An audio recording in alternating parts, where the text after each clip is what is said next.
So again, I show these to you not to be kind of all-encompassing in terms of what dynamics you might encounter, but to give you some examples of things that I hear quite frequently. Um, a quote I'd like us all to keep in mind today, which is actually very sort of systemic in its thinking, is this quote from Anna Karenina that all happy families are alike. Each unhappy family is unhappy in its own way. Um, so a few points about this. One, your family's not weird, your family's not dysfunctional, there's nothing wrong with your family. Every single family that I work with in the context of the Memory Center is a little bit different and has something a little bit funky about how it functions. In my mind, that's what makes families interesting and special and worth learning about and worth hearing about, and what makes our family histories exciting. I realize the flip side of that is that they can be quite painful, and that pain can feel really isolating. Another message I'd like you all to take home today is that this kind of conflict, tension, it exists in every single family. I have never worked with a family that worked perfectly well together with no issues whatsoever. Um, so let's not add shame on top of the stress of the holiday season and working within your family unit. So I work with within a theory called family systems theory, or I should say myself and the other social workers at the Memory Center. Um, and without getting too in the weeds, the idea behind family systems theory, which was created by a man named Murray Bowen, and he had many contemporaries, is that the family is interdependent. It's a unit. So each part can be understood within the context of the whole family, and each part must be understood within the context of the whole family. So in other words, if I am working with a woman who is married and has two kids, I'm not just working with her alone. I'm working with her whole unit. Um, and this is because when someone gets a dementia diagnosis, it doesn't just impact the person with dementia, it impacts their whole family unit. And you're going to hear me say family a lot today. I do mean nuclear family. It can also mean chosen family, extended family, community, whoever you think of as your family.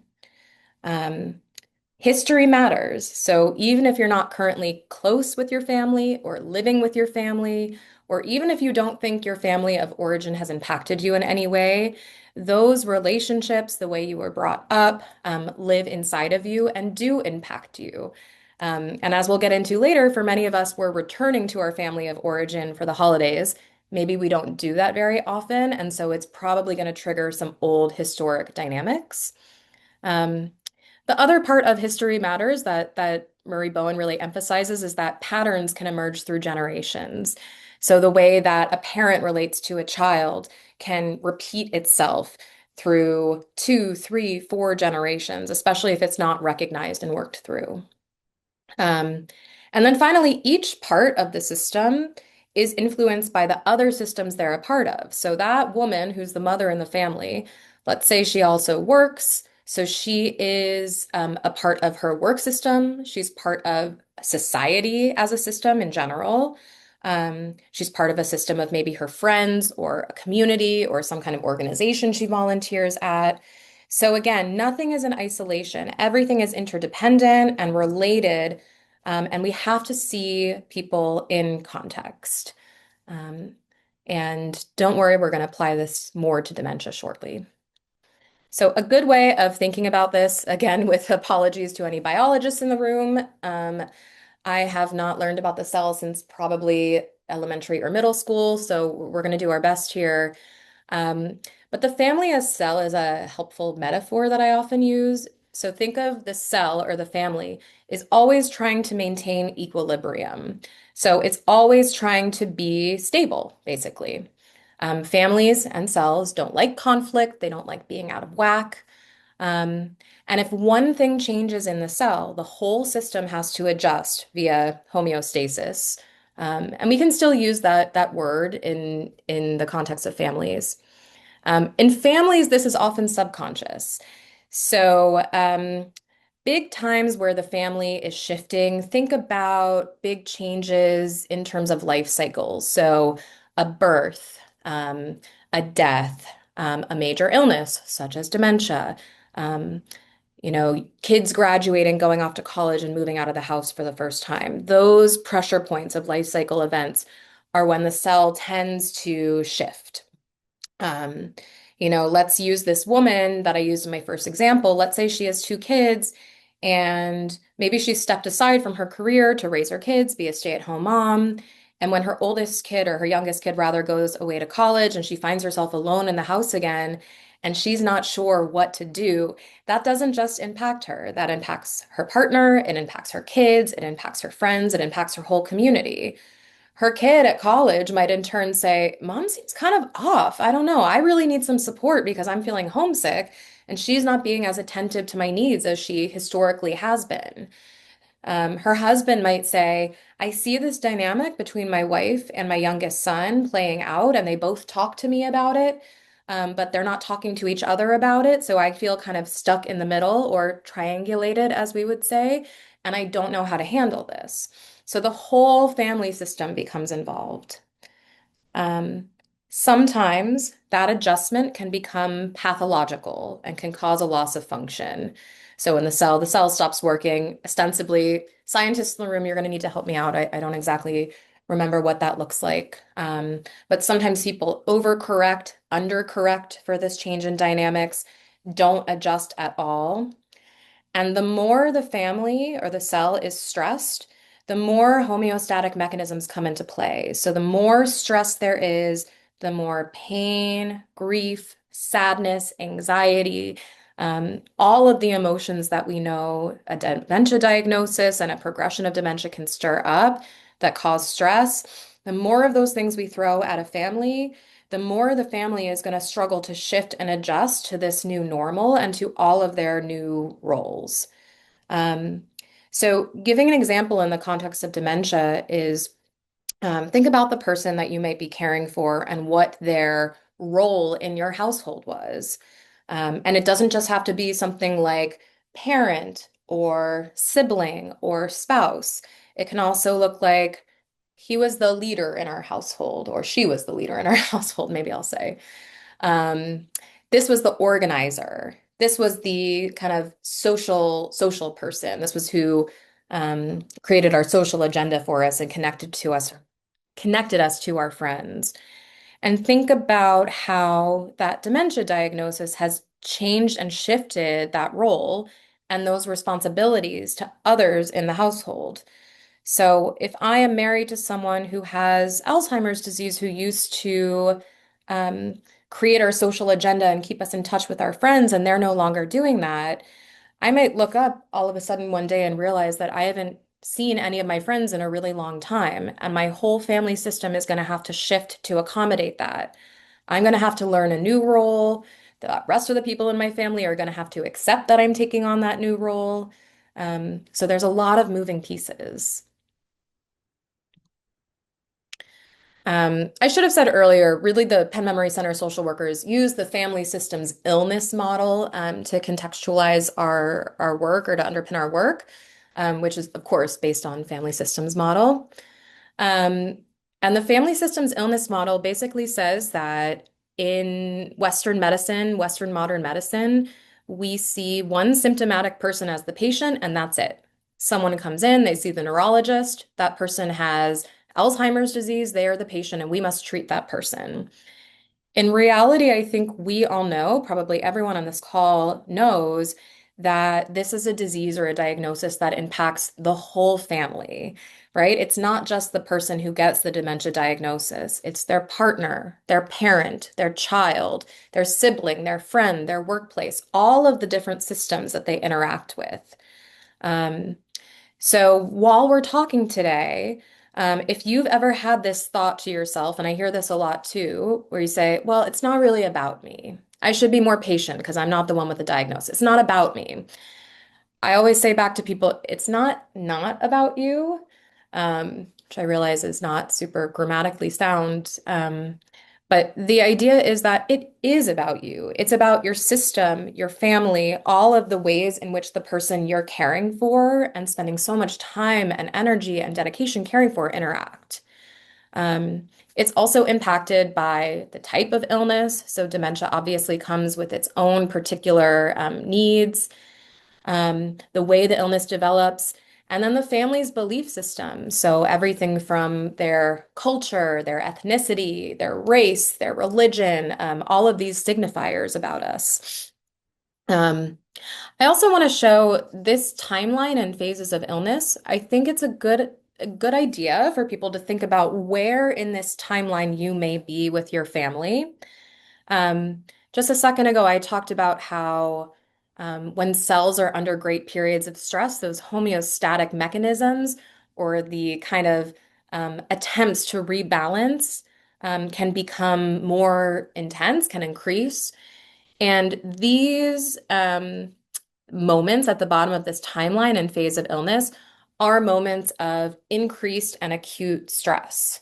So think about in your own family how this arc played out. Um, a lot of times when I'm working with someone with dementia and their family, I'm meeting with them right at this diagnostic part, which is a little bit of a crisis often. Sometimes it comes as a relief because perhaps pre-diagnosis with symptoms, everyone was wondering, well, what is going on? Should we say something? Do we go see a doctor? What do we do? Um, but still, it's a moment of crisis. There's a before and after that moment, and we often see a lot of increased symptoms of psychosocial distress during that time. Then I often see this arc of people getting used to what just happened. As humans, we're pretty resilient. Unfortunately, sometimes we can get used to almost anything. And by getting used to, I don't mean be happy about, be joyful. I just mean it becomes our new normal. And we go about our day-to-day lives and adjust as we need to because we have to. Um, and we get into this kind of chronic long haul period. um, then again, with folks with dementia, oftentimes something will happen, like a crisis, someone will have a fall, someone will lose some kind of ability, like they'll have to stop driving, or they will have to maybe move into a memory care community. And that transition in care causes another uptick in the symptoms of the family, the feelings of the family, the dysfunction of the family, and often that comes out in the form of family conflict. Um, so let me pause here really quickly. I want to see if there's any questions. Okay. Our daughters think that I am exaggerating and that he is better than they believe. Okay, thank you for sharing that. I am guessing that a lot of people probably relate to that. Um, I will talk about this, but one of the reasons the holidays are so hard is because people who believe that, who do not sort of live with the person with dementia, who come back into the house and all of a sudden see that you were probably not, in fact, exaggerating, um, often have a big outsized emotional reaction to that. Um, a lot of adult children that I work with have this belief that their well parent is somehow exaggerating, often from a place of coping. Like, this is the way that they're going to survive this really frightening moment where they realize that their parents are not invincible.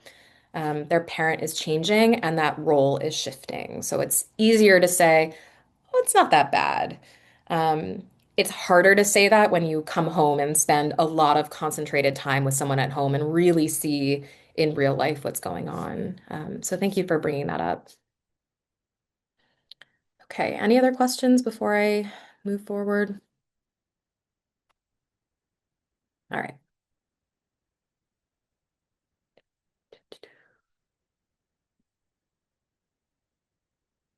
All right.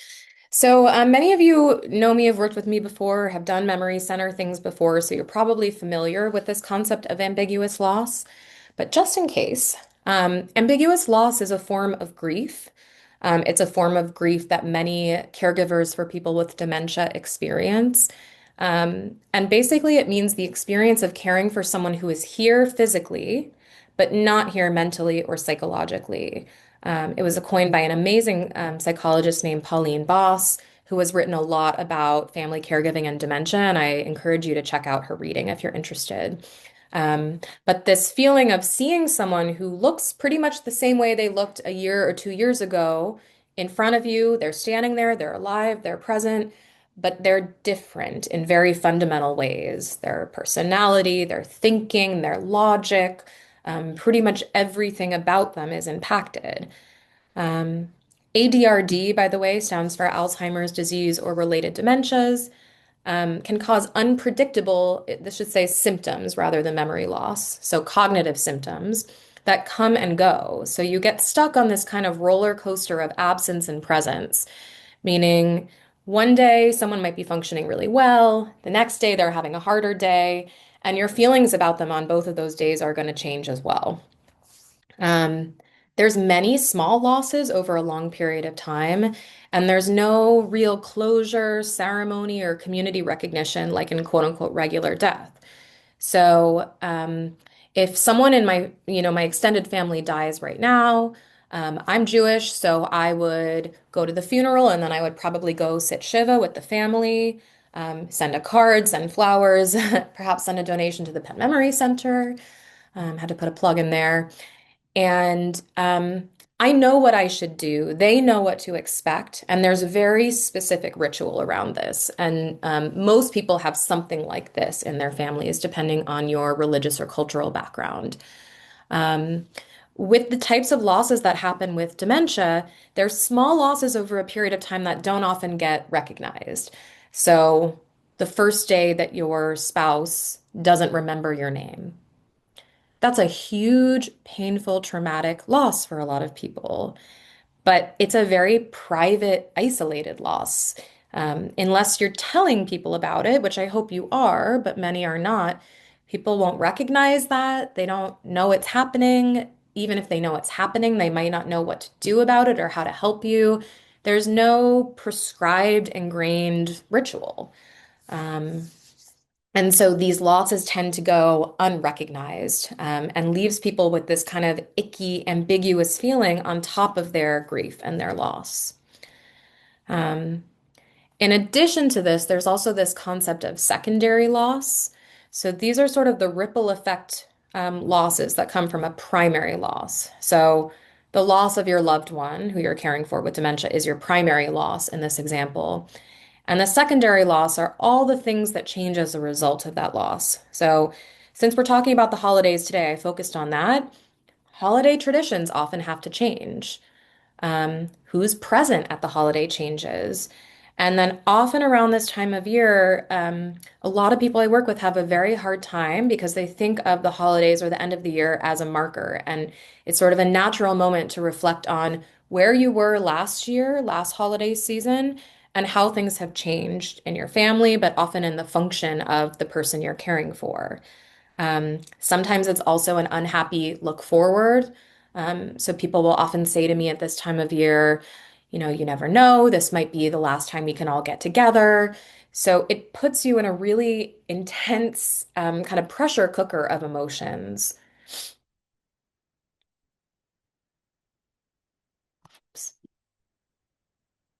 All right, now I want you to think about what often happens during the holidays. Um, a lot of us were raised with this kind of fiction about the holidays that it's a perfect and beautiful time where family gets together and everyone laughs and ho ho ho's around the fire and it's jolly. And in reality, I think most of us can acknowledge that it's not always that perfect or easy. This is not a Norman Rockwell painting, this is real life. And more people than will admit it dread the holidays, even people who are not caregivers, because of a lot of things. One, grief, and that includes ambiguous loss that we just spoke about, can intensify. During holidays, during anniversaries, during life cycle events, moments where family and togetherness are important values to many of us, and we're missing that person. Expectations are enormously high. Speaking of Norman Rockwell, um, and related social media comparisons can run amok. So maybe you're on Facebook or Instagram or whatever, and you're looking at your neighbor down the street and they're wearing matching pajamas and sitting in front of their beautifully decorated tree. And you think to yourself, why can't I just get it together this year? What is my problem? Which can sort of cascade into feeling worse and worse. Um, People who don't usually spend a lot of time together are suddenly back together in a room. I see there's some questions in the chat. I'll get to them after this. So extended families come together, people travel from far and wide. This might be maybe the only day of the year that you see some members of your family or your friends. And so we're just not used to being in close quarters. We're not used to being together. The whole system is smushed back together again. Um, and often you're back in a childhood home or a family home. And people, myself included, I am fine to admit, tend to regress um, back to the way that we behaved or the way that we were when we lived in that space. It's very common. You can be very aware of it, as I am, and still fall victim to it, as I do. Um, and it's just something to kind of keep in the back of your mind, especially if you have done a lot of work, maybe through psychotherapy or other means, to change some patterns of how you function or how you communicate. And you find yourself kind of feeling like you're taking a step backwards when you go back home or when you're with your family. That's pretty common. And then in many families, this is a time of a lot of substance use. So a lot of drinking, sometimes drugs, people losing control of their thoughts and behavior. And together, this can add up to exacerbated family dynamics and conflict. So those family dynamics that exist as a result of years and years and years of history of your family, multiple generations, um, any conflict, current or historical. When all of these conditions are right, those underlying dynamics can blow up, become worse, become exaggerated. Not always, but often. Okay, let me stop. I see we have some questions in the chat.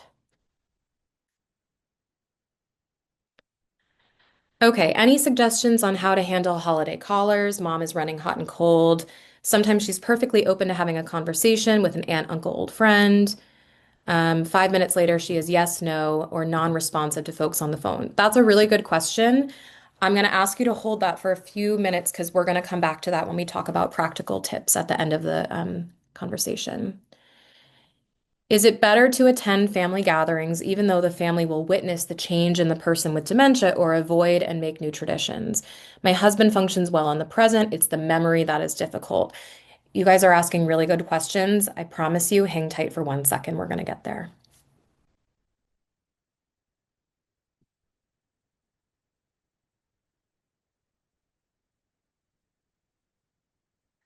All right, so on to practical tips. I'm going to divide this up into 4 sections. One, relax the rules, identify your coping skills, address the environment, and set family and friends up for success. So hopefully, we're going to cover the past two comments. My favorite directive is to relax the rules. A lot of us have these ideas that come from our family of origin, culture, wherever it is that we're immersed in, of how things, quote unquote, should be. We don't want to should all over ourselves. So this is the time to relax the rules that you have for yourself and to think about the rules that you have for yourself. So, for example, many of us are used to cooking like a very elaborate holiday dinner. And maybe instead of doing that, we say, you know what? This year I'm going to get delivery or carry out, or I'm going to ask everyone to bring a meal over and we're going to do a potluck. Maybe you're going to use paper products so that the cleanup isn't as tough as it usually is. Maybe you're going to cut the guest list down. A lot of people with dementia struggle with really large get-togethers. Um, if I have Alzheimer's disease and I'm very sensitive to sensory information and have a hard time tuning out information around me, if I'm standing in a room trying to talk to one person and there's Christmas music playing on the stereo and lots of other background conversations of everyone else mingling, I'm going to have a really hard time paying attention to the person I'm talking to. I'm probably not going to be able to follow what they're saying. Um, to the comment that I just read, it might seem like I've checked out. That's not always the reason, but I might check out as a coping mechanism because I can't understand or follow what's happening, or I might seem to freeze up a little bit. Um, so having a smaller get together or smaller than usual can be a way of keeping the chaos down. Um, you can also change the timing. So I know these are sort of entrenched traditions, and I'll get to that in a second in a lot of families, but you are actually allowed to do whatever you want. Um, just going to let that sink in for a second. You can do whatever you want. You're in charge. Um, and that can mean changing the timing, especially if you're hosting. Um, for those who are not hosting, I have some tips next. Many people with dementia don't do very well in social situations at night. A lot of people you're caring for might be sundowning or experiencing more disorientation or sometimes some agitation at nighttime.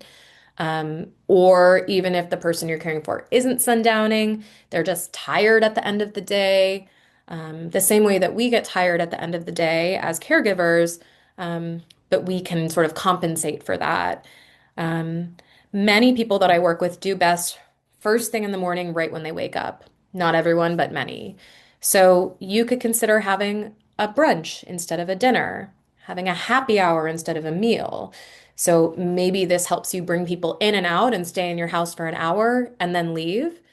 I also hear from a lot of folks I work with that the person with dementia that they're caring for gets very, very, very tired from socializing, and really can't essentially hang for an extended period of time and need a break. So having a happy hour instead of a meal or telling everyone ahead of time the meal is from 5 to 7 is a way to work with that. Or stay for a shorter time if you're going to visit someone, and let them know we're going to pop in and we're going to pop out. Um, Again, along the lines of you're allowed to do whatever you want, you're allowed to change your mind. So you're allowed to say, yes, we'd love to join you for the holidays. And then you wake up and maybe there's some kind of caregiving crisis in the morning. You're allowed to say, I'm so sorry, we're not going to be able to make it. And you're also allowed to decide that going to a family get together, to a gathering, is too stressful for you. Again, not forever, but for this year. Or maybe you decide that it's too stressful for the person you're caring for and you decide not to go.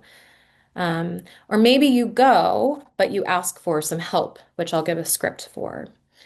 Um, so relax the rules, relax the rules, relax the rules. You are allowed to do what works for you. You have very, very hard jobs as caregivers that often go unrecognized. I wish you didn't have to do all of this self-advocacy, but you often do. But people won't know what you need unless you tell them what you're doing. Okay, I see something in the chat.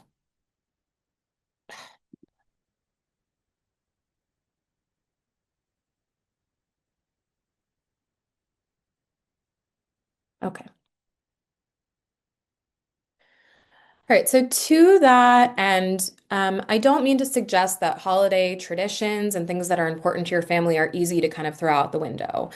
This is another one of those things that's very easy for me to say in a presentation that I'm giving today and much harder to embody, experience. If your family always went on a walk after dinner to look at the Christmas lights around the neighborhood, and now the person you're caring for is not as mobile anymore and you can't do that, that can feel like a really devastating loss. And I think you should honor that loss. However, it doesn't make things feel better to try and do the thing anyway that's going to not end well. So if I'm trying to take someone who is very unsteady on their feet, on a walk at night, maybe it's icy and cold, that's a pretty big fall risk. And I really want to think carefully about doing that just for the sake of doing it. There might be traditions that are really important to you that you're not able to do altogether, but many traditions are adaptable. So you can fulfill the spirit of the tradition. So this is a really helpful worksheet from a website I love that I highly recommend called What's Your Grief? It's down here. And I will send out these slides after we're done, um, about rethinking holiday tradition. And by the way, on this website, there's a lot of really, really great articles, tips, tools around grief and managing grief and ambiguous loss in general, but particularly around the holidays. And I hope that goes to show you that it's very normal to struggle this time of year. But the idea here is that instead of saying, okay, Maybe our walk around the neighborhood will go for a drive instead, which you could do. Or maybe we just won't do it. You think about the values that guide that tradition or the feelings that come from that tradition and think creatively. And you can engage your entire family or friends or your therapist or your support group in thinking about this. What are some ways to adapt it to get that same end result, that same feeling, or that same value that might be even a totally different activity? So they list for some common holiday values down here: family, generosity, giving, faith, spirituality. So let's say for the value of giving, maybe your family on Christmas Day always went to volunteer at a community kitchen, giving out holiday meals. And that's just not going to be possible anymore. Maybe the person you're caring for um, is not as verbal anymore. Maybe they're having a harder time following directions, and you're just not sure if they're really going to be able to kind of really participate in giving out the food or standing there for 3 or 4 hours or not saying something sort of socially inappropriate to someone they're helping out. Um, the value behind that is generosity and giving, and also connection and service. And so, what could you do in your home where you have a more controlled environment and you have a lot more resources and patience and time at your disposal that could fulfill those values? Can you put together care packages that you then drop off to that community kitchen? Could you write holiday cards or letters to people who are homebound and isolated? So, thinking about the value you want to fulfill or the feeling you want to feel and working backwards um, is one great way to adapt these traditions.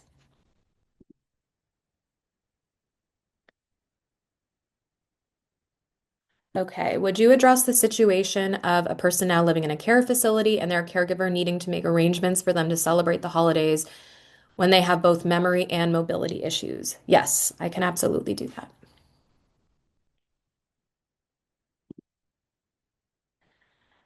Okay, we're going to go to part two, which is coping, which is to identify your rescue strategies, your grounding strategies.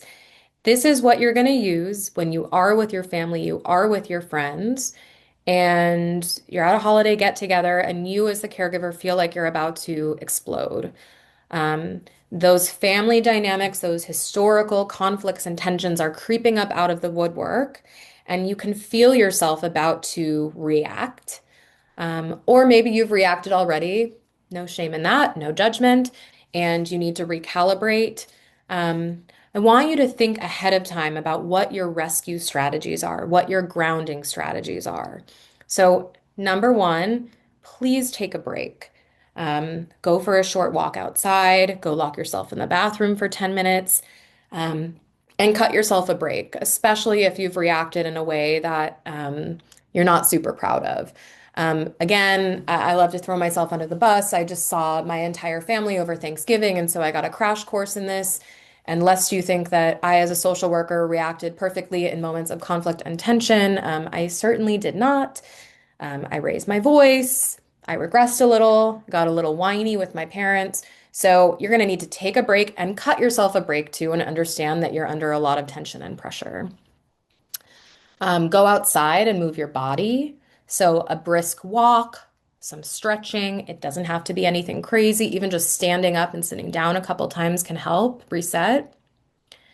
Um, Mantras. So, saying things to yourself like, I'm safe, I'm peaceful, I'm cared for. It feels a little bit goofy when you think about it, but for people who this works for, it can be really comforting. The repetition of it, the surety of it. And you can say these things either out loud or in your own mind. Um, I was listening to Julia Louis-Dreyfus of Seinfeld and Veep fame, among others, has a really great podcast where she interviews only women over 70. And she did one with Anne Lamott, who's a writer I really like. And Anne Lamott shared that her mantra is breathe in peace and breathe out a smile. And she just does that while breathing for 3 minutes. And I thought that was a really great mantra. Not in a toxic positivity way, but in a breathing in peace and breathing out a feeling of being okay.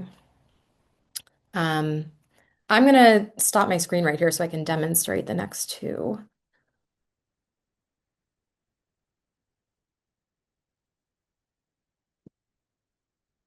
I see there's something in the chat. Okay, so five finger breathing is a breathing technique that you can use to calm yourself down. So you're gonna hold your hand up, and as you start to trace your finger up and around each finger, down through the valleys, up and around and down, you're gonna breathe in as you drag your finger up and out as you drag your finger down. So let's try that. Everyone hold up a hand. You don't have to do it in front of camera if you're self-conscious. Let's do a big deep breath in, tracing our finger, and out, down into the valley. In, tracing our finger, and out into the valley.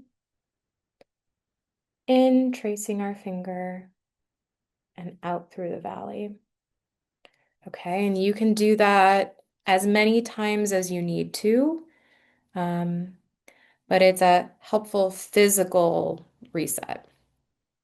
Um, five things is the other grounding technique that I really love and use with myself. Um, five things, I always mess up this order, but it's five things that you can see. And you don't have to say these things out loud, you can just think them in your mind. And what you're doing is grounding yourself back into the present when your mind is spinning out, thinking about everything that's going on. So, right now, I can see my dog sleeping at my feet. I can see my coffee mug, my water, my phone, and my computer. Four things you can hear. Outside, there's some yard work going on in my neighbor's house.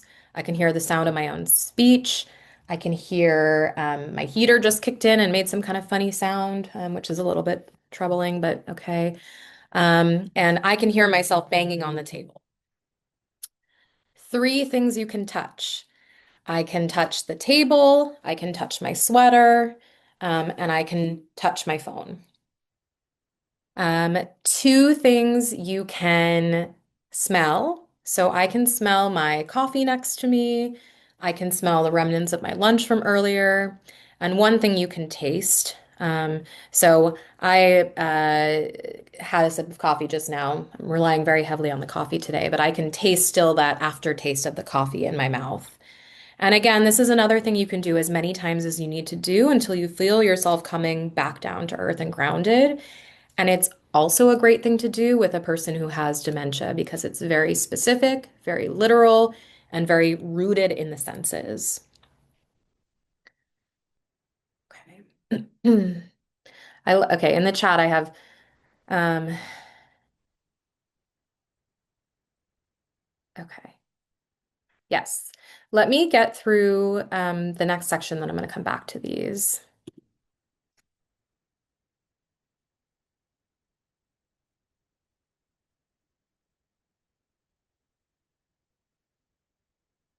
Okay. Another thing you can do is addressing the environment. I realize that this is not always within your control, especially if you're going to someone else's house. But um, a few things to think about. One, as I mentioned earlier, you want to try to keep the environment as calm as possible. Do your best. It doesn't have to be perfect. But again, a lot of really loud noise, bright flashing lights, a lot of excess stimulation that we tend to have during holidays. I mean, I'm thinking especially of someone turning like their flashing lights on the Christmas tree. Sometimes reducing that overstimulation can be as simple as changing the function on the lights to just be either off or to be solid, so no flashing. Maybe someone's playing really loud music and we can ask them to turn the music down just by a skosh. Or when we're expected to socialize, like at dinner time, we can ask them to turn the music off then. Um, if you are going with the person you are caring for, so someone with dementia, to someone else's house, um, what I would do is I would try and designate a quiet time or break area, ideally ahead of time. So if I were doing this, I might call my sister and say, "Hey, Sharon, I'm bringing my husband over for, Hanukkah or whatever." And sometimes he gets really overwhelmed when there's a lot of people around. He can get a little bit agitated. Sometimes he shuts down a little bit. So I'd love to talk to you about a space that I could bring him if that happens, just so we can get away.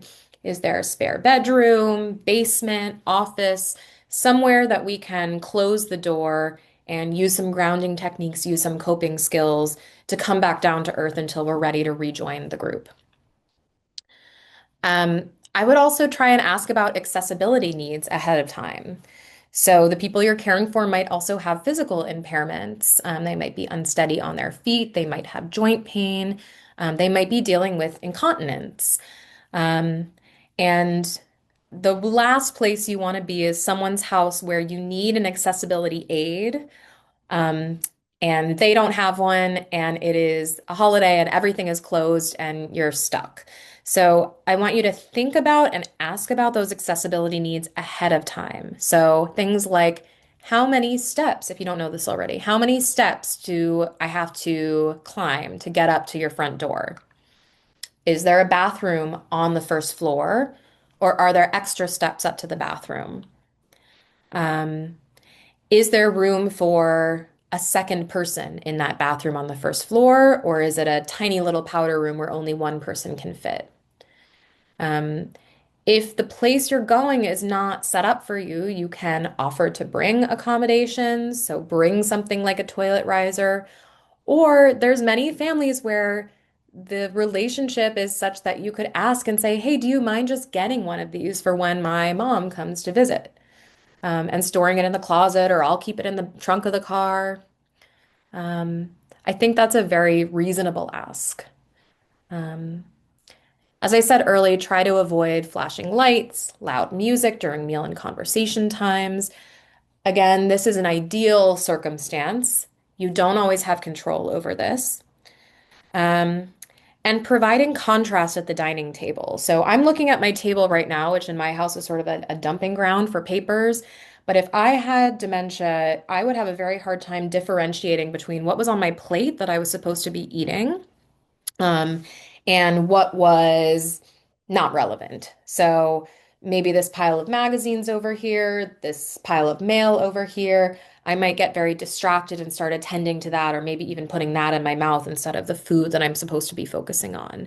So we want to provide as much contrast as possible. We don't want the plate or the food to blend in with the table, and we want the table to be as free of distractions as possible. Again, as possible.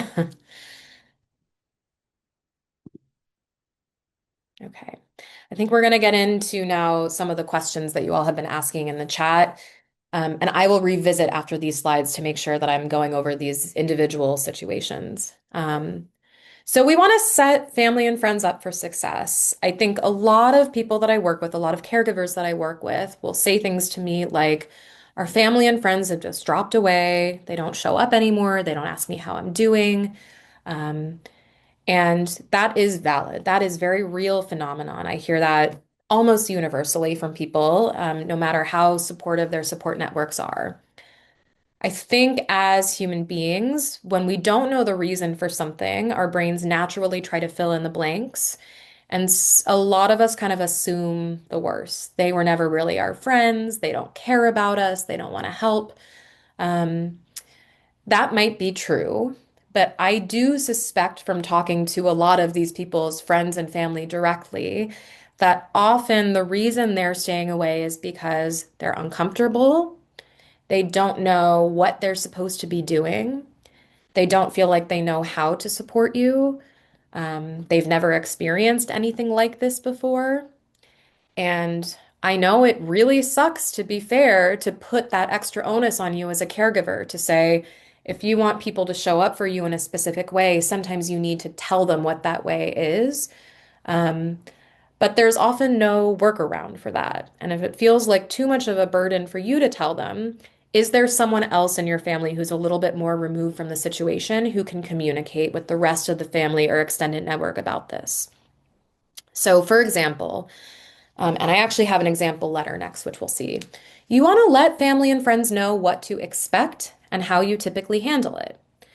So, let's say that you are caring for someone and they have frontotemporal dementia and they just kind of burst out with random non sequiturs, maybe even some language that's not super appropriate or a little offensive at random times. Um, and so far, when that happens, everyone's just sort of sat around awkwardly staring at each other until someone changes the subject. If you know that that's likely to happen, it would be helpful to tell the other people who are going to be at the gathering ahead of time, whether in person or via email, hey, Paul sometimes says odd things. When he does that, this is what we do. So, not just here's what to expect, but also here's how I handle it, and here's some specific instructions for what you can do or for what you can try. Um, this can also work for what not to do. Um, you can consider making a social schedule. I do this a lot with families when they are coming up on life cycle events like weddings, funerals, baptisms, bat mitzvahs, all this kind of stuff. Many people with dementia get very, very overwhelmed socializing in large groups. I think there was a question about this in the chat. I'll go back to be sure. But if I just sort of plop someone with dementia in the middle of a wedding with 100 people, and have them go off on their own and figure it out, I'm sure some people would naturally come up to them and address them and have conversations with them, but they're going to have a hard time self-initiating those conversations because there's going to be too many choices. So there's too many people here. Who do I talk to now? Especially if I don't feel like I know or remember some of these people. Maybe there are people that I haven't seen in a year, and my short-term memory loss has progressed since then. I don't remember them, but I know I don't remember them, and I feel some shame and anxiety around that, so I'm going to avoid them. Um, Maybe there's a sense of sensory overwhelm, so there's too many people talking at one time, and I'm having a hard time getting a word in edgewise. Um, I work with a woman who has sort of mild to moderate dementia, and one of the things that she really struggles with is she and her husband love to have dinner parties, but she has some word finding difficulties, and she also has some processing delays, basically. So when the whole group is talking and having a conversation, they're both retired professors, so they're having this very kind of like intellectual, deep conversation. She is often still processing what one person said by the time the conversation has already, or the group has already moved on in the conversation. And she feels like I didn't have time to chime in because it took me a while to realize what we were talking about and to figure out what I wanted to say and how I wanted to say it. So there's a lot of stress and pitfalls that come with socializing with a group. Um, and many of you, a lot of people will say, I don't get it. My dad was very social. And when I bring him around a lot of people now, he just kind of clams up and seems to shut down. This is often why it's an overwhelm. It's kind of an inability to keep up, to get a word in edgewise, or also a feeling of shame and anxiety that maybe I'm going to say the wrong thing if I'm not careful about it. And that's not always a conscious belief or understanding. So, what you can do ahead of time is make a social schedule. So if you have 20 people who are going to be at this holiday get together, and you might choose, I don't know, 3 or 4 people who you know have a good relationship with your partner, with your care partner, who are maybe very patient, kind, you know they're going to do well with this, and say, hey, here's the situation. My dad has Alzheimer's disease. Here's how that makes socializing hard for him. And what I would love is if right when we get there, you could pull him aside and take him over to the couch, over off to the side of the living room, and here's some things he likes to talk about. And maybe just talk directly to him, just one on one for 15 or 20 minutes. And then you might designate another person to do that at dinner, maybe another person to do that after dinner. Even if you only do this for one person, and even if you just ask them in the moment rather than ahead of time, that connection, no matter how small, is so valuable and so important for both you and the person with dementia that I think it's worth trying. Um, Figure out your conversation enders or boundaries, if you will, and communicate any needs or hard boundaries you have ahead of time. So, some of those quotes that I provided at the beginning of this presentation, things like, Well, have you tried metformin for your memory loss? Or why aren't you putting them on that anti-amyloid drug? Um, you are the caregiver, you are the expert in your loved one and what you're doing. You deserve to feel confident in your decision making. And unless you're asking for feedback, it's okay to not want it or accept it. Um, so I'll give some conversation enders. I think that's the next slide where I give you some phrases that you can remember, think about, and pull out of your back pocket when you're feeling activated and you don't want to be talking about something anymore. Um, Related to that, we want to maintain realistic expectations. So we should not expect someone in our family to change their behavior dramatically for the first time during a time of heightened stress. So if my aunt is really pushy and always says, well, why isn't he going to an adult day center? Why isn't he in memory care? Why is this? Why is that? Why is this? Why is that?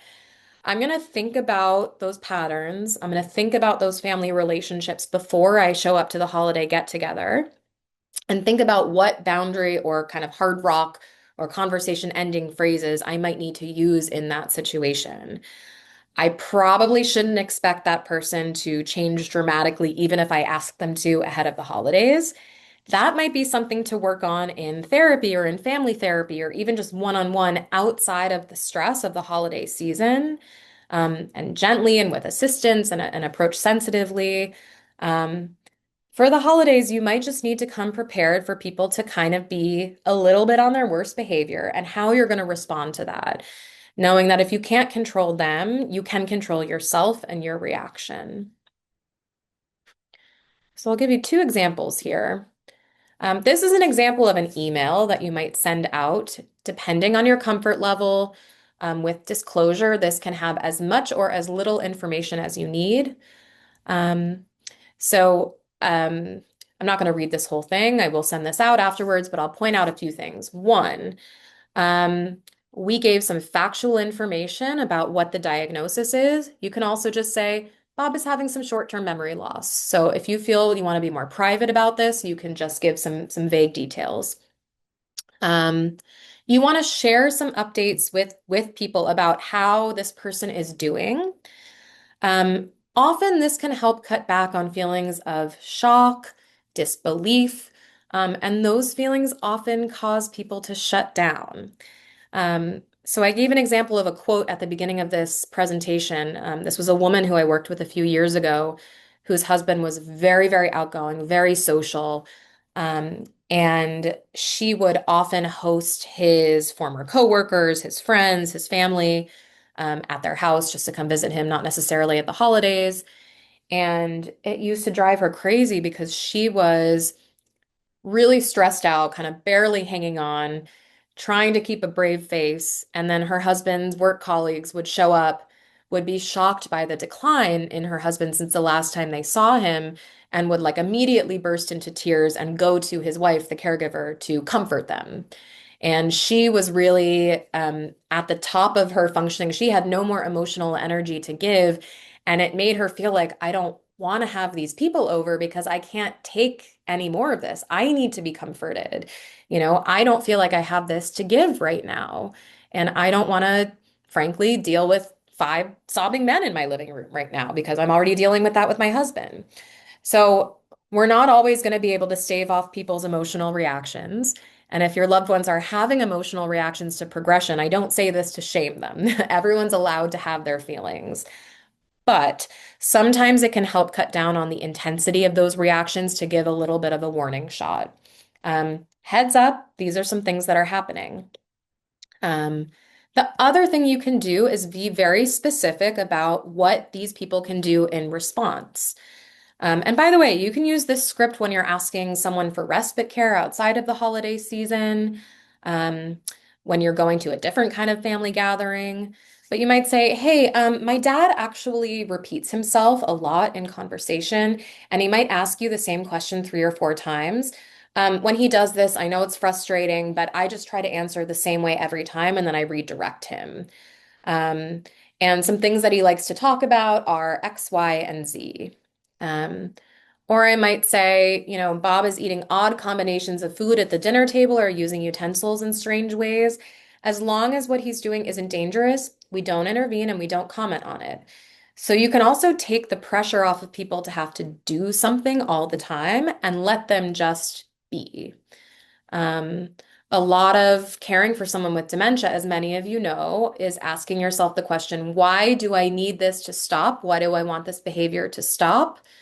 Um, is it dangerous or is it distressing and inconvenient? But the effort that I would put into trying to make it stop, the squeeze or the juice is not worth the squeeze, as we say. The energy that I would invest in trying to stop this thing that's not really hurting anyone, is energy that I could be investing in self-care or fighting a battle that is about health or safety, like someone taking their medicine or not driving, for example. And then here's some conversation enders, some boundary phrases. I have a rock here because there's something called the gray rock method, which some of you might have heard of, which is essentially a way of enforcing boundaries, similar to this concept of no is a complete sentence. But these are things to think about, to have in your back pocket. Please adapt these to sound like you. These are, sort of social worky phrases. You can use your personality in them. These are all complete sentences, and the gray rock technique means you just repeat them. So no matter how often or how much the other person tries to bait you and tries to get you to push forward, you just keep repeating this phrase. I remember the first time I used this with an extended family member who was upset. Because my husband and I were sort of eloping in a private ceremony instead of having a big blowout wedding. And she said, "Oh, that's so sad that I won't be able to see you get married. I'm so upset," and was going on about it. And I said, "I understand. You're allowed to be upset." Um, that was it. So I think she was a little stunned. Perhaps she was upset with me for enforcing that boundary, but that was the end of the conversation. Certainly, it could have gone in a much worse, much more escalated direction. Um, but you can be kind while saying these things too. I hear you. You're upset. I'm sorry. I prefer not to talk about XYZ. Thank you so much for understanding. Other versions of that are talking about XYZ makes me feel really sad, so I'd rather avoid it. Or talking about XYZ upsets my husband who has dementia or makes him anxious, so let's please try to avoid it. Repeat when someone's giving unsolicited medical advice. Thank you so much for that suggestion. We feel confident in the treatment we've decided on with Bob's doctors. The end. You don't have to explain why you don't want to do something, why you want to listen to them, why you don't want to listen to them. You don't even have to tell them what you are doing. You can do those things if you want to, but if you would prefer not to get drawn into a conversation and a cycle of conflict, that is really enough. If you're feeling pressure to do certain things, you can apologize kindly, but also set a boundary. I hear that you're upset that we won't be able to make it. So are we. You can be honest here. I'm sure you would rather not be in this situation. I'm sure you would rather not be caring for someone with dementia. You can be honest. We're disappointed too. We're sad too. We'll try again next year, or we'll try again another year. I'm sorry you're upset. I understand why, but we're not going to be able to make it, period. If this feels really hard for you, you're not alone. Um, a lot of us are used to being very accommodating. Many of us are socialized that way. Also, as caregivers, you're in the habit of doing for others. This is a time to actually be a little selfish and think about what you need in this time of more intense grief and stress and mourning, what the person you're caring for needs in this time of intense stress and grief and mourning, and center your needs and the needs of the person that you're caring for. It's not going to be forever, but it might be for this year or for the next few years. Okay, I'm going to stop now before we talk briefly about travel, and I'm going to get to some of your more specific scenarios. Okay, I'm going to work bottom up. So this question is, I like the question about family gatherings. Any tips on how to prepare family friends for the change from last year to this year? Um, okay, so this person schedules calls and typically will text the people who are coming right before the call with what type of mood his care partner is in. So, chatty Kathy, she's very chatty. It sounds like yes, no is maybe she's answering in yes, no sentences, not elaborating very much, or only wants to talk about XYZ subject. So that's a really great point. Maybe you send that email that says, hey, since last year, you might notice that so and so is having more word finding difficulties. And when that happens, we try not to jump in and fill in the word too quickly. We try to take a deep breath and give him some time to get the word out that he wants to and wait until he asks for help before we provide it. But this person's comment I really like because, as you all know, as caregivers of folks with dementia, things can fluctuate day to day, moment to moment, hour to hour. And so I think it's a great strategy to also, the day of, if you have sent that email, send a text message to say, heads up, she's a chatty Cathy today, or heads up, she's having a little bit of a hard day and she might need a little bit of space or a little bit of time to warm up, or she might be a little bit more confused today, and might not be able to keep up with the conversation. Thank you to that person whose name I'm not going to read for privacy. Okay, we also have a few questions of people who are caring for someone who's not living at home. So they're living in assisted living, memory care, maybe a skilled nursing facility. Um, so this question is, would you address the situation of a person now living in a care facility and their caregiver needing to make arrangements for them to celebrate the holidays when they have both memory and mobility issues? Um, and then related, mom was just placed in assisted living a week ago. In your experience, would it be best to not take her for an overnight visit, a Christmas Eve tradition, to our home where she has lived at one time several years ago? She doesn't remember where she lives at any given time. When she does go out, she doesn't always know where she lives. So, something that I would think about if you're caring for someone in memory care or assisted living is if you're thinking about doing something like taking someone to a family member's house, taking them to your house, I want you to think about who is this for?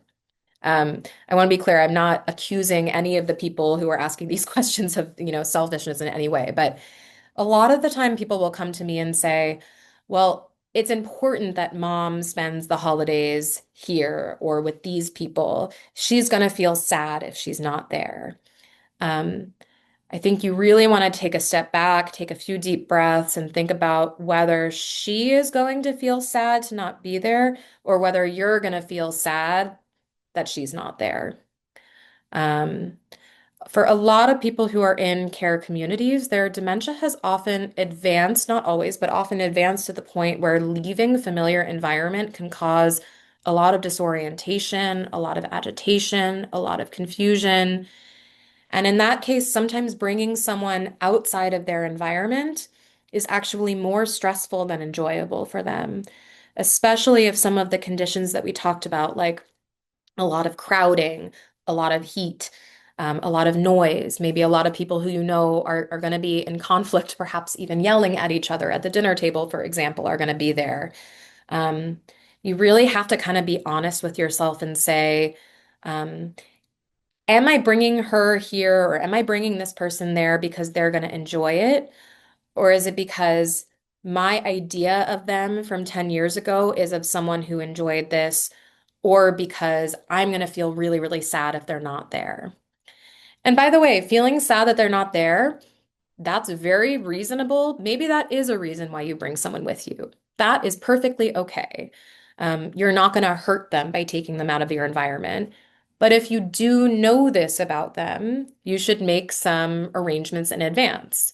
So think about, where's this quiet break room that we talked about earlier that I can designate ahead of time, where if she is a little agitated, if she is anxious, if she is overwhelmed, I can take her to that room and sit with her and we can take some deep breaths or do five things. Um, a lot of families that I work with who have someone in facility care will go to the person.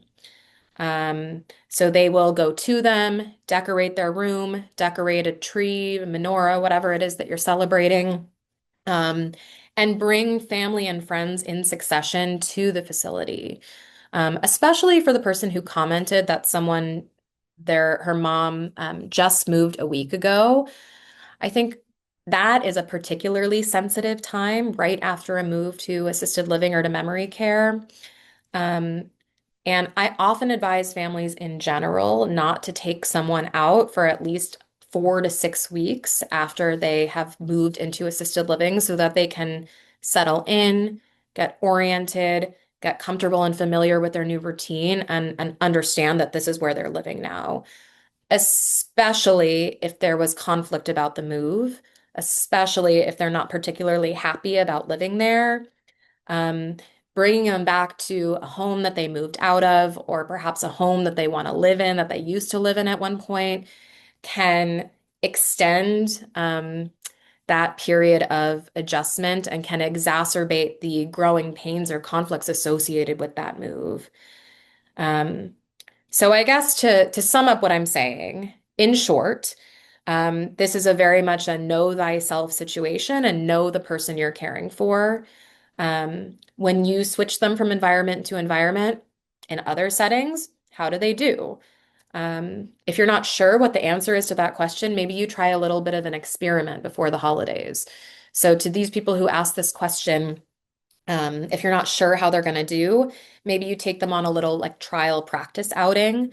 You go pick them up at memory care, assisted living, and take them to a close by friend's house for coffee for an hour and bring them home and see what happens. And base your decision making on getting a little bit more data, a little bit more information about how they might do. Because however they do with one person is going to change a little bit. It's going to be a little bit more chaotic when you're in a big household family gathering. Um, I often suggest not doing overnight stays away from assisted living and memory care in general, just because, again, that adds to that feeling of confusion or disorientation of where do I live? Often if that person wakes up in the middle of the night, um, they're at a heightened risk for wandering and getting lost. Again, even if it's a well-known family house, it's not their day to day anymore. They're out of their routine, they're out of their environment. And so we want to be very mindful of that. If that is what you're doing, that is 100% okay. You're not going to hurt the person with dementia. Um, Even if they're temporarily agitated, disoriented, you're not going to permanently hurt them in any way. I realize that this is not always within people's control. Most often, when they get back to their typical environment or their routine, they'll come back down to their baseline. But it is something to be aware of because it can be scary as a caregiver to watch this happen. And a lot of people will say, "Oh my God, what have I done? I've broken them. I've messed everything up." No, you haven't. It's a temporary setback or a temporary hiccup, but some people prefer to try and avoid that because it's stressful to them. Okay. Here are some more questions I want to get back to. Okay, any suggestions on how to handle holiday callers? Mom is running hot and cold, so sometimes she's perfectly open to having a conversation with an aunt, uncle, or old friend. 5 minutes later, she's yes, no, or non-responsive to folks on the phone. Honestly, I would just tell them this information ahead of time so they don't take it personally. I would just shoot them a text message or an email and say, "Thank you so much for calling my mom. She loves it. It's so important. We really want to compliment sandwich them. Okay, let's pile it on thick. Thank you for calling. Thank you for staying in touch. Thank you for being so supportive. I want to make you aware that sometimes mom has good days, good mornings, bad afternoons. And just depending on the way the wind is blowing or the luck of the draw, when you call, she might really want to engage in conversation or she might kind of shut you down. I hope no matter how she responds, you can keep calling because she's not in control of that reaction. And again, thank you for being so supportive." So I would just give them a heads up. Is it better to attend family gatherings even though family will witness the change in the person with dementia or avoid and make new traditions? My husband functions well in the present. It's the memory that is difficult. So that's a tough question for me to answer. I think that's really personal preference. Um, I think if you anticipate that going to a family gathering with your husband is going to cause some of the reactions that we talked about throughout this presentation, and you feel too stressed out and overwhelmed to either preempt some of those reactions or to deal with them in the moment, again, know thyself. For some people, to not go to a family gathering they've gone to for their whole lives is an intolerable feeling. And they would rather deal with kind of the fallout or the interactions that they're going to deal with when they're there than not go at all. So if you have to choose between kind of two imperfect options, there's often not a right choice, but there's the choice that might be right for you this year in the moment. So I wish I could answer that and say, yes, go to the gathering, or no, start a new tradition. But this is very much, what do you feel you have the capacity for? And how well do you feel like you can prepare the people who are going to be the gathering for the decline that they might see in your husband? Okay, we have a few more comments in the chat.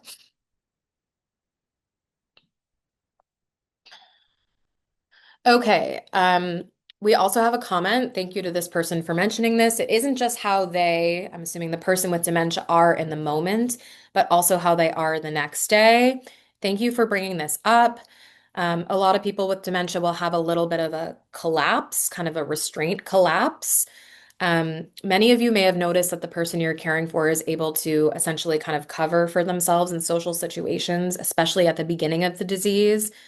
Um, I know this can often be exasperating for family caregivers because um, they sort of reserve all of their symptom load for you in private, and then when you're with family and friends, they act totally normal, and then the family and friends say to you, you know, Bob is doing great, or I don't know what you're talking about. Everything seems fine, or he's doing so well, which I think people mean as a compliment and don't understand that it comes across as dismissive or as painful to the primary caregiver. Um, but also, when you come home the next day, sometimes for a few days afterwards, this is really dependent on the person. There can be some like collapse, some exhaustion from that kind of restraint. So I said earlier that often people with dementia who are socializing in groups will sleep like 12 hours after that interaction, or will need to not do anything social for a full week afterwards. That's really what I'm talking about. Um, if they're going to be exposed to family where some of those tricky, conflictual dynamics are being brought up, and you think they're going to be exposed to that and get on a loop about those dynamics that tends to get them anxious or agitated, and you don't feel like you have the power to draw a boundary with family. So maybe you say, hey, let's maybe not talk about my mom's ex-husband at the dinner table, please, because for the next 5 days, all I'm going to hear about is how angry she is at him. And she actually moved on from that 20 years ago. Um, if you think people are not going to be able to adhere to that, maybe you don't expose your mom to that, because handling the fallout from that is really just too stressful and difficult for both of you. So thank you for that comment. And someone says, I totally agree. It might take my mom 2 or 3 days to get back to her normal self again. Okay, here's another question. Do you have any suggestions for additional activities to have available for a person living with dementia at a gathering? We find a simple puzzle is sometimes helpful to bring. What a fabulous comment. Thank you so much to the person who brought this up. Um, Another slide that I really should have had here that you bring up is that for a lot of people with more advanced dementia, the way they connect is not through talking. Um, the way they connect is through doing activities together, or sharing sensory experiences together, especially if they're having trouble with word finding or following directions or following a conversation. Um, so this person suggested bringing a simple puzzle. I love that. That's a great tool that you can use also if you have a family member who you know maybe wants to be supportive but has never been around someone with dementia before and feels a little uncomfortable and doesn't know how to start a conversation or how to start an interaction. You could say to them, hey, why don't you just go sit down next to Bob, and why don't you work on that puzzle with him? And that can be a really nice way in. I could also see using this as a group, as a family, playing like a simple reminiscence game. Um, there's a really great game called Shake Loose a Memory, but you can make your own version of this game where basically, I'll put it in the chat. Oops. But you could do this on your own. It's basically just a game where there's little slips of conversation starters that focus on long-term memory, which for most people with dementia remains relatively preserved, at least much longer than short-term memory. And they're open-ended questions. So it might say something like, tell me about a time where you felt really excited, or tell me about what it was like when you first learned to drive. So open-ended questions about things that are very cemented in their long-term history. These are bad examples. I'm not very creative today, apparently. But shake loose a memory, and then also Anne Basting's beautiful questions, which I'll put in the chat as well, are good places to start. And you can do that as a whole group at the get together. Oops, questions.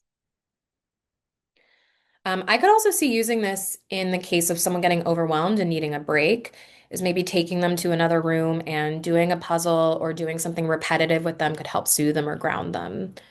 Um, I see there was also an ask for other suggestions. I think listening to playing music, watching live performances of music, which you can find plentifully on YouTube now, are great family activities. Music kind of reaches a part of the brain that language often can't capture. It can help people access really happy memories, can help calm them down. Um, Thinking about your other senses, your sense of taste, doing something like cookie decorating, where there's no right or wrong answer. It's just about open-ended creativity, using your hands, doing something simple. Um, if it's about sense of smell, you could go on a little sensory walk outside or around the house. If you have a Christmas tree, maybe you smell the fir Christmas tree and compare it to the smell of a scented pine cone or something else somewhere else. Um, so focusing on sensory experiences rather than games or activities where there's a right or a wrong. I'm trying to think of other examples. Please also, folks, if you have examples, you can put them in the chat. Flower arranging is a great activity. People tend to have a lot of like gifted bouquets around the holidays. Um, Organizing is always a great calming activity. So bringing out a collection of something, maybe your uncle has some kind of old collection rotting in the basement and you bring it up and say, we need to separate this from this. Um, Looking through family photo albums and reminiscing is a fantastic activity to do together. The one thing you want to try to avoid here is we don't want to quiz people. So we don't want to open the photo album and say, who's that? Who's that? Who's that? That's not fun for anyone. It puts a lot of undue pressure on the person with dementia. You're probably going to feel horrible as a caregiver if they don't remember who everyone is. Um, the way that I like to do this is to open a family album and say, what pops out to you on this page? And then we're going to yes and whatever that person says. So we're just going to go down the line of conversation that they start us off with, and we're not going to veer from that path. So if they say something even that's wrong, like, wow, that's a picture of me with Abraham Lincoln, we say, whoa, what were you doing with him? And we go with what they're talking about. Okay, another suggestion for coloring.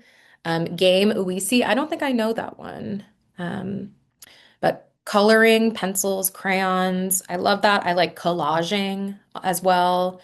Um, Doing sand tray art or using this kinetic sand or even some silly putty to do some sculpting. So it can be a really helpful like sensory activity.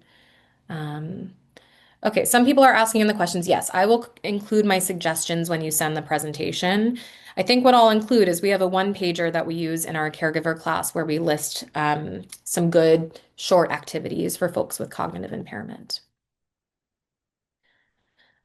All right, before we end, I want to go back and talk about travel really briefly in case anyone is traveling for the holidays this year. A few quick and dirty tips.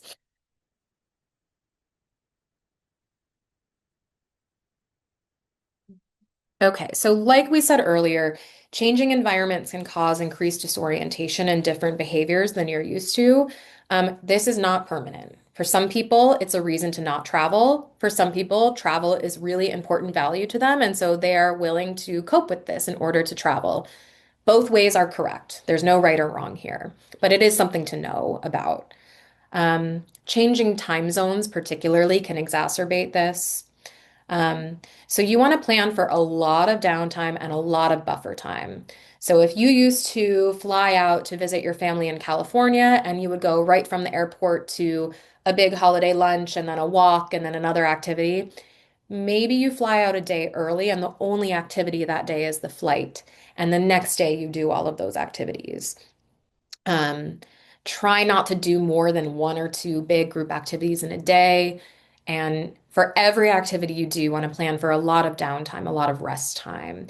Anything new, novel, exciting, busy, crowded with a lot of sensory information is going to tire out the person with dementia. Please make an emergency plan.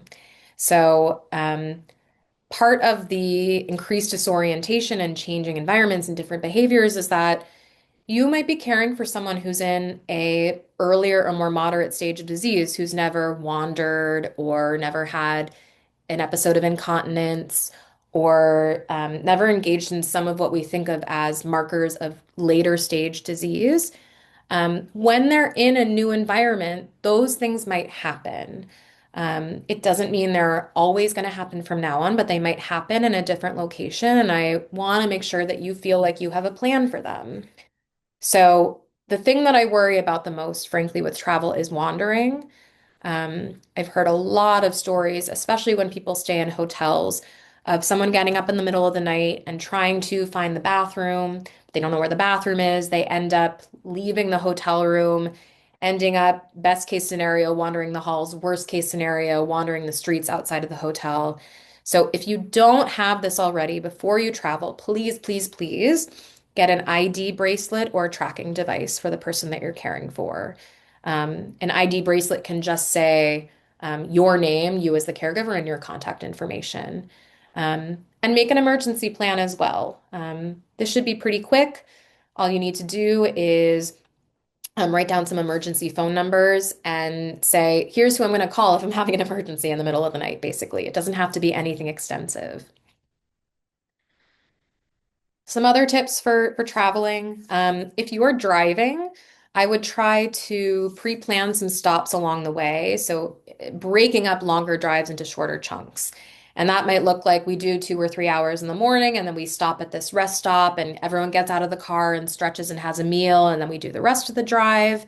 It might look like splitting the drive up over 2 days and visiting someone in the middle or staying at a hotel. Um, if you're able, I often recommend seeing if you can pre-plan where there are accessible bathrooms, if that's something you need, or family restrooms. If the person you're caring for has dietary restrictions or needs a certain kind of access to something, that's also something that you can look up. And a PMC social worker is happy to help you do that to apply to your unique situation. Um, you can consider turning on your child locks in the car, especially if the person you're caring for has a history of trying to get out of the car. And I would think about what is in my emergency calming toolkit. So when the person I'm caring for is anxious, upset, agitated, frightened, whatever it is, what do I do? Do I have a playlist I can turn on? Do I have a song I can sing? Can I reach over and hold their hand and give their hand a squeeze? Can I give them something to squeeze? So bring that little emergency kit with you. If you are flying, please contact TSA to give them a heads up before security screening. So this is another story that I hear a lot. People think you need to be in a wheelchair and not able to walk in order to get accommodations at the airport. That is not true. So any kind of disability, you can contact TSA and give them a heads up. Even if you don't really, quote unquote, need accommodations, it will stave off conflict and issues. So let's say you're traveling with someone who physically maybe can walk fine, has no changes in their mobility. Maybe they look, quote unquote, totally healthy, um, but they have a hard time processing information and a hard time following directions. I think you can probably all see where I'm going with this. We don't want a situation where TSA is saying, sir, you need to take your belt off, and your loved one is just standing there staring at them, not responding. That tends to make them pretty upset. Um, Again, tensions are high during the holidays. Lots of people are traveling. People tend to be less patient than usual, frankly. If you contact TSA ahead of time and tell them that you're traveling someone with a cognitive impairment, depending on what airport you are in, they will often do things like let you skip the line. Even if they can't do that, they will do a disability sensitive security screening. Um, you can also contact the airline for assistance if the person you're caring for does need assistance past the screening. So you can get a wheelchair escort, you can get on the plane earlier, you can get a seat on the plane that's closer to the bathroom. There's all kinds of accommodations that you can explore. Um, and if you're on a plane, I would also let flight attendants or let the other staff on the plane let them know about your situation. So if there's a fasten seatbelt, sit down, light lit up on the airplane, and the person you're caring for won't stop standing up and sitting down and standing up and sitting down, it's better to tell the flight attendants what's going on ahead of time than to try and negotiate that in the moment when they're concerned about health and safety.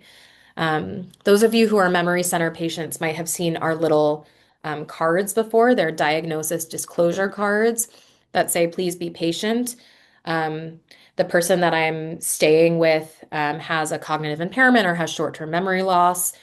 And if the person who you're caring for is, doesn't believe that there's anything wrong with them, or you feel like it would be embarrassing to them to disclose their diagnosis to a stranger, you can kind of slip this business card subtly to someone um, as a means of disclosure. Okay, we have a few more comments. Not about the holidays, but I think some of the caregivers also work. My husband insists on knowing everything about our business that was previously only his. I have trouble making him understand that I can't have him being a part of business decision making now. Okay, that sounds like something that I would suggest talking through with a PMC social worker, particularly about your business. Okay, we have a travel tip. Caveat. Thank you. I work from home, but I live out of state for my parents. Tip. Instead of taking my mom to family events, she does not travel well. Great for this person. He knows he knows himself, he knows his mom. I will go to the event and live stream it.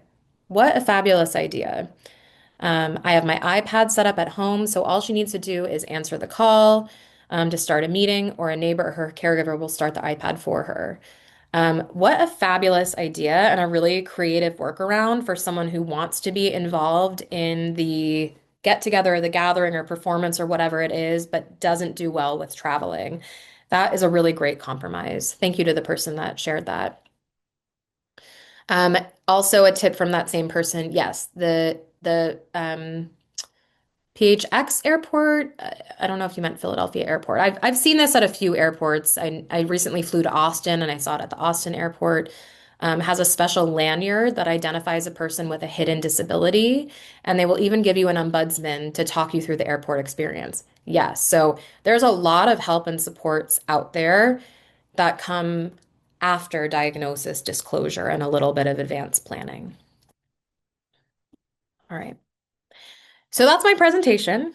Um, I threw a lot of information at all of you. I got some really helpful comments and questions in the chat. I'm going to do one last call for comments, questions, things you want to share with the group. Um, but I want to, while that's happening, say thank you all for coming today. I know this is a stressful time of year. It's a really busy time of year. I'm grateful to you for making the time, and I can tell that you're all doing a fantastic job as caregivers because you're seeking out this information. You're seeking to better what you're doing, and that's how I know you're doing a really good job. So thank you for coming today, and thank you for everyone who's um, thanking me in the chat. I appreciate you. Um, Probably not today because we're having our office holiday party in the afternoon. So let's say next week I will send out our slides, I'll send out the activities, um, and my contact information is always on our website at pennmemorycenter.org. Um, and stay tuned for the announcement of this series that will restart in January after the new year.